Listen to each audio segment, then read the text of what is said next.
What's up mga kabagwis?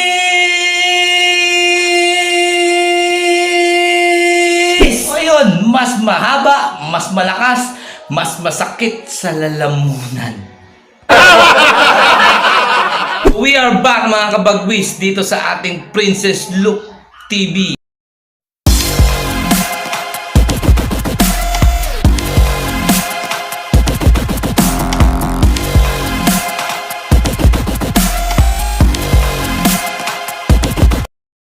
What's up mga kabagwis? Andito na naman po tayo sa ating channel and welcome back po sa Princess Look TV. So ngayon mga kabagwis, ang pag-uusapan po natin ay kung magkano po ba ang pwede natin mapanalunan sa pigeon sport na to. Gusto mo ba malaman? Watch this.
to 400 million Taiwanese dollars.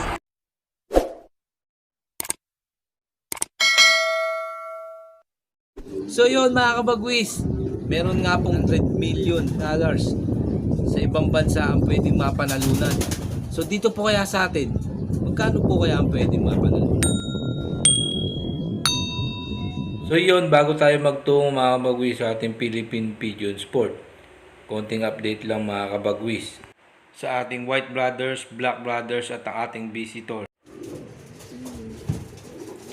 So yan mga kabagwis, nakikita nyo po nakababad na po ang ating Black Brothers at White Brothers dito sa ating flying pen.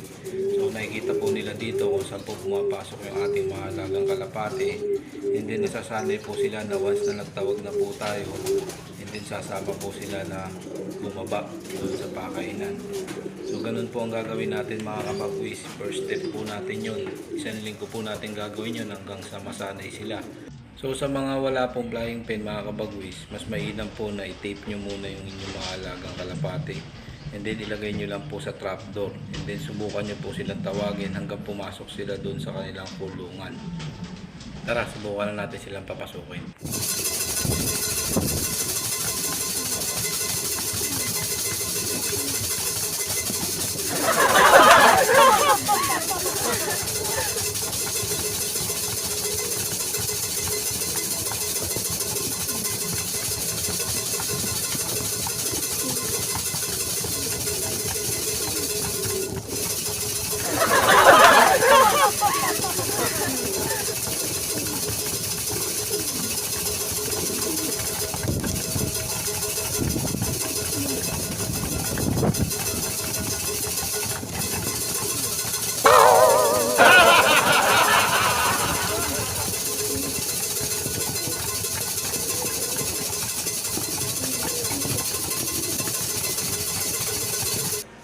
So ayun mga kabagwis, pansin nyo po nandito pa rin po ang ating visitor. So sinama ko na po siya dito sa ating hen section. So kasama niya na po yung ating mga stock bird na hen. So dito nakakalipad-lipad po sila. So maganda rin po yan mga kabagwis na yung mga stock bird natin nakakalipad.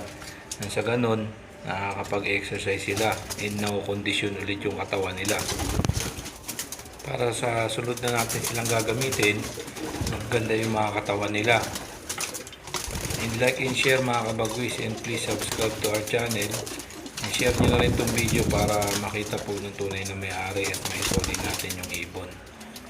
So naghahanap tayo ng mga kaibigan natin, mga bagsik na pansier, mga kabagwis. So ito nga po pala ay PHA 2017 mga kabagwis. So yung breeder section mga kabagwis, clear na po yun para po sa sunod natin breeding.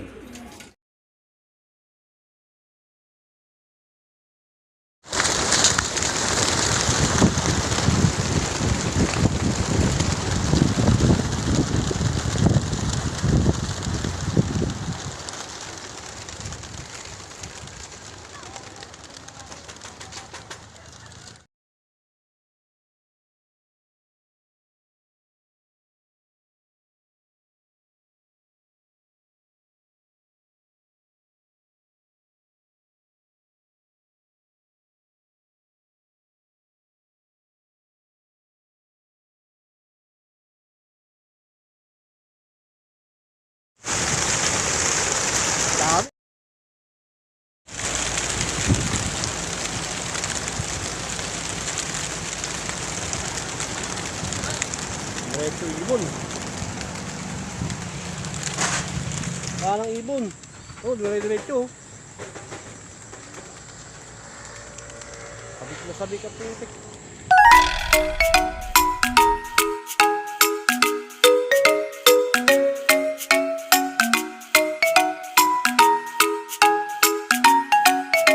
So yun mga kabagwis, meron nga po tayong 1.1 million na pinaglalabanan doon sa club na sinalihan natin mga kabagwis.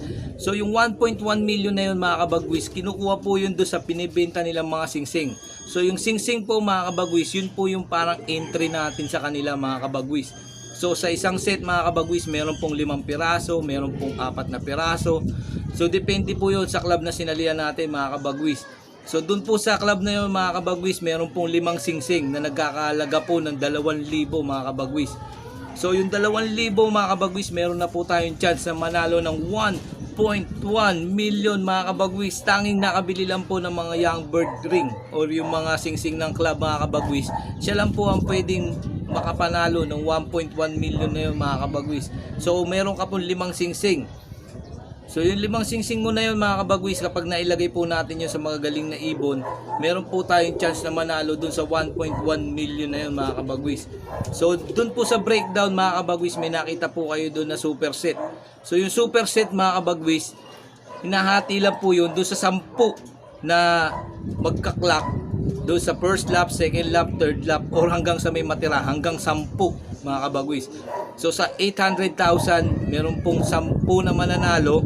So meron po silang take 80,000 mga kabagwis. Ibig sabihin young bird yung ibon mo dahil meron kang singsing ng club.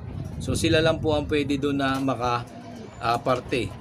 So dahil po nakabili tayo ng isang set, so meron din po tayong tsansa na makasali doon mga kabagwis.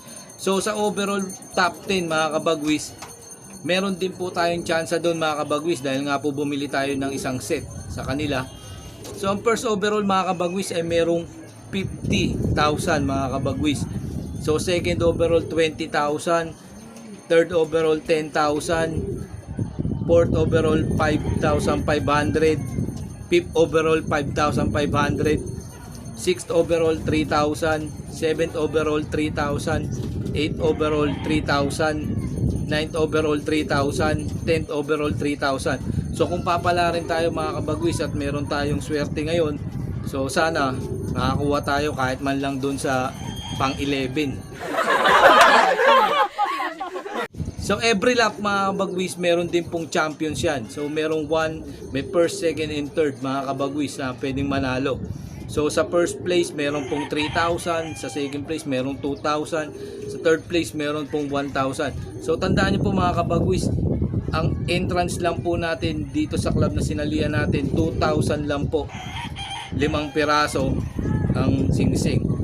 No, umali tayo sa kanila dahil meron tayong chance sa 1.1 million guarantee. So yun mga kabagwis, maraming salamat po sa inyong panonood at sana po may natutunan kayo dito sa ating bagong episode. So like and share mga kabagwis, and please subscribe to our channel para po updated kayo sa aking mga next episode. So yun po mga kabagwis, salamat po sa inyong pakikinig at panonood mga kabagwis. And nga pala, meron tayong Facebook page mga kabagwis, Princess Loop TV. Please subscribe na rin po kayo dahil doon ko rin po papakita yung pwede nating iparapol mga kabagwis. So yun mga kabagwis, shoutout time! So shoutout nga po pala kay Jenrick Sarona, shoutout po kay Franco Pigeon Loop, shoutout po kay James De La Torre, shoutout po kay Belmore Virgo, shoutout po kay Joven Bete, shoutout po kay Teodoro Chua, shoutout po kay George Gupa, shoutout po sa kaibigan natin dyan sa Malabon na si Rodelio Malabago. And shoutout po kay Rolando Carriedo. So, shoutout nga po pala mga kabagwis sa kabaro natin, kapansiers natin, kabagwis natin, kalapatids natin, at isa sa mababait na coordinator ng MPFL mga kabagwis, kundi si Sir Bobby Villaflor. So, Sir, ingat ka po dyan and bon voyage sa dyan, kabaro, ingat dyan. And sa mga kaibigan po natin fanciers mga kabagwis, kay Paul Austria, kay Ronald Gerona, kay Fritz Cruz, kay Manuel Mohal, kay Fernando Benitez, at lalo na po sa ating kaibigan best friend na si Paring Jobert. So like and share mga kabagwis, and please subscribe to our channel para po updated kayo sa aking mga next video.